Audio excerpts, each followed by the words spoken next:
In today's video, I'm going to teach you how to create custom fields in Odoo. If you need to store extra information in Odoo that doesn't exist by default, creating a custom field is a simple and practical way to do it. This is especially useful when your team wants to track details that are specific to your business process without changing the core workflow too much. To begin, open Odoo and go to the settings area. Once you're there, scroll all the way to the bottom and click Activate the Developer mode. This step is important because the tools for managing technical settings and database fields are hidden until developer mode is enabled. If you don't see the options mentioned later, it usually means this mode has not been turned on yet. After developer mode is active, stay in settings and navigate to technical, then database structure, and then fields. This section is where Odoo stores and manages the fields used across different models in the system. In other words, this is where you define the additional data points you want Odoo to capture. Next, click New to create your custom field. At this stage, you'll need to fill in the key metadata for the field. Start with the field name, which is the internal technical name.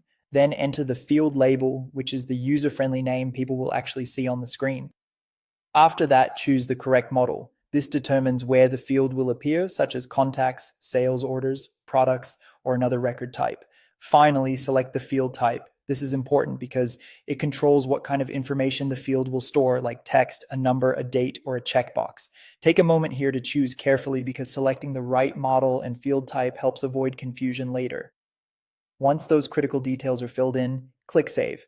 After saving the field, insert it into the visual layout. This is the step that makes the field visible on the form view where users will actually interact with it. Creating the field in the database alone is not enough. Placing it in the layout ensures it appears in the right spot for everyday use. When that's done, click Save again and refresh your web browser to test everything. Refreshing helps Odoo load the latest layout and ensures the new field displays correctly.